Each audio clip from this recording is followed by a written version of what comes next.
Jamin AI.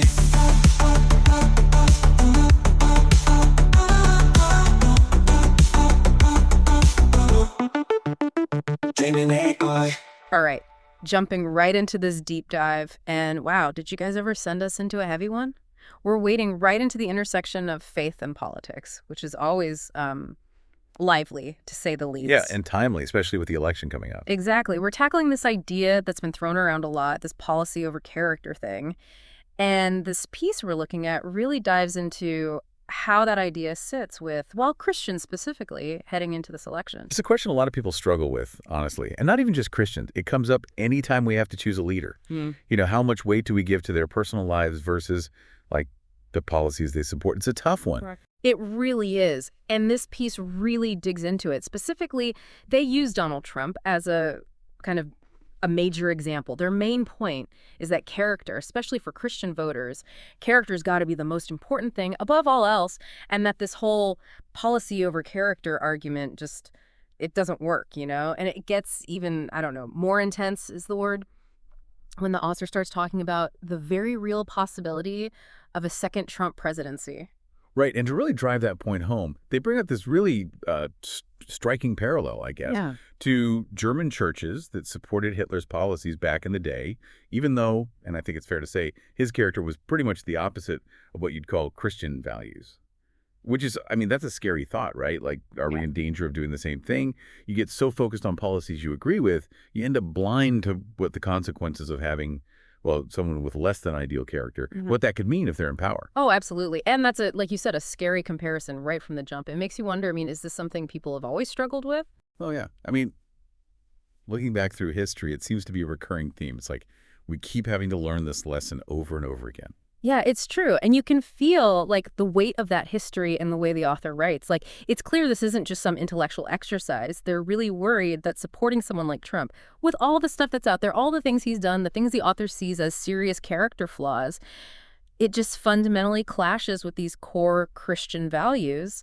And they don't beat around the bush. They even go so far as to call the potential impact of another Trump presidency on the church, they call it toxic. Yeah, and I think what's so powerful about this piece is that the author doesn't just leave it at that, right? They go on to connect it to their own personal experience, talking about being part of different Christian denominations, and even bring up, like, prophecies about a potential Trump reelection, which really highlights how intensely personal this issue can be for people, how deeply intertwined their faith and politics are, especially right now. It's true. It becomes really personal, really fast. It forces us to ask ourselves some really uncomfortable questions, right? Like, can you actually separate a leader's policies from their character? Like, are those two things truly separate? Or if you support their policies, even if you don't love how they behave, does that mean you're implicitly condoning their behavior? There's no easy answer to that. No, absolutely not. And that's what I love about this piece. It's not about easy answers. It's about wrestling with the hard stuff. It's about, like, really asking yourself, what does it actually mean to live out your faith right there in the voting booth? Absolutely. That's what it comes down to, right? It goes way beyond just finding a candidate who checks all your boxes on the issues. It's about really looking inward and being honest with yourself about what you value in a leader and what kind of message you're sending with your vote. And not just a message about your politics, but a message about, your faith. Totally. Okay, so before we wrap up, I gotta ask, what about the flip side? Like, the author definitely takes a strong stance here, but are there valid arguments for why someone might say, hey, policy trumps everything else? Well, yeah, that's the heart of the debate, right? There's this whole pragmatic argument to be made. Like, sometimes you got to just hold your nose and vote for the person who's going to enact the policies that are closest to your values, even if you don't love everything about them, Yeah. It's like, how do we balance those two ideas? The ideal with the reality of politics. It's about finding your own balance, right? What feels right for you. And honestly, that's a really personal journey. And I think that's what the author is really challenging us to do here, to take that journey, really examine our own hearts and minds, and figure out what matters most to us when we step into that voting booth. Absolutely. This deep dive, I think it's less like a map and more like like a flashlight. It's not giving you all the answers, but it's shining a light on the path so you can find your own way through these complicated issues. I love that. Yeah, that's a great way to put it. So for everyone listening, as you head into this election season, remember, this isn't just about politics. It's about your values, your faith, and the kind of world you want to see. It's about those tough choices we were talking about. So do your research, think critically, and most importantly, vote with your conscience. Thanks for joining us for this deep dive, everybody, and we'll see you next time. We've built our lives on character, a truth we hold so high. But now it seems that policies are blind to every lie. They say it doesn't matter, just a pawn in that game. But when you lose your compass, tell me who's to blame. Character, it's the heart of who we are. Without it, all our morals fall apart. You can't build a future on broken trust when your heart is broken and filled with dust. Character is where the truth must start. It's not about the policies, it's the heart.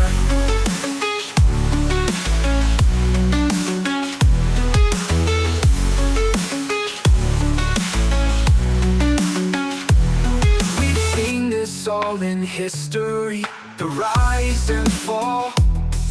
A leader who stood tall in life to tear down Saul.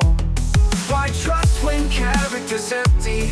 Whose pride becomes their crown? When we lose our sense of truth, it's easy to fall down. Character, it's the heart of who we are. Without it, all our morals fall apart. You can't build a future on broken trust when your heart is broken and filled with dust.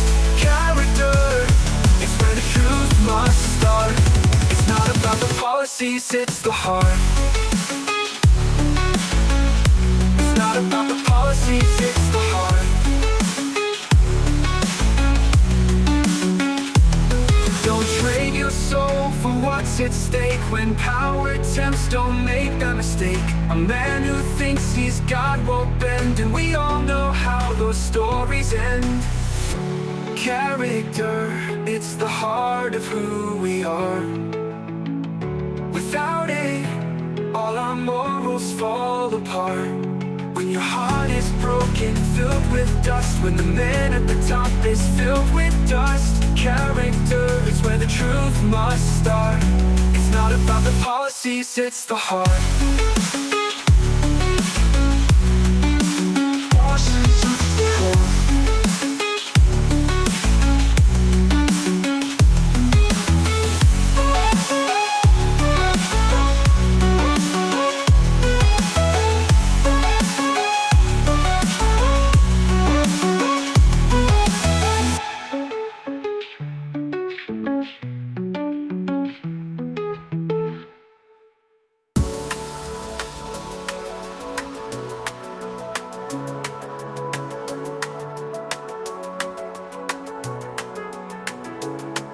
We built our lives on character, a truth we hold so high. But now it seems that policies are blind to every lie. They say it doesn't matter, just a pawn in their game.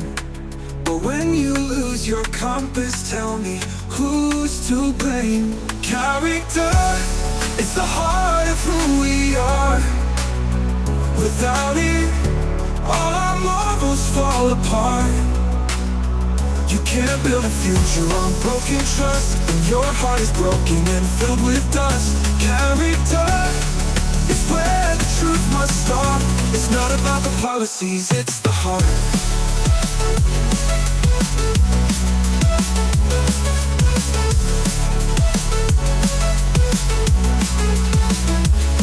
We've seen this all in history, the rise and the fall. A leader who stood tall in lies could tear down us all. Why trust when character's empty? Whose pride becomes their crown? When we lose our sense of truth, it's easy to fall down. Character, it's the heart of who we are. Without it, all our marvels fall apart.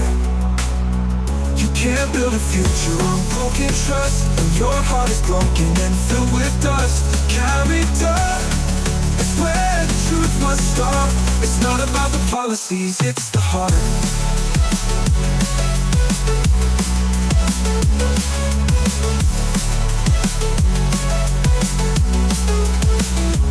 Don't trade your soul for what's at stake. When power tempts, don't make that mistake. A man who thinks he's God won't bend, and we all know how those stories end. Character is the heart of who we are. Without it, all our marvels fall apart. When your heart is broken and filled with dust, when the man at the top is filled with dust. Character is where the truth must start. It's not about the policies, it's the heart.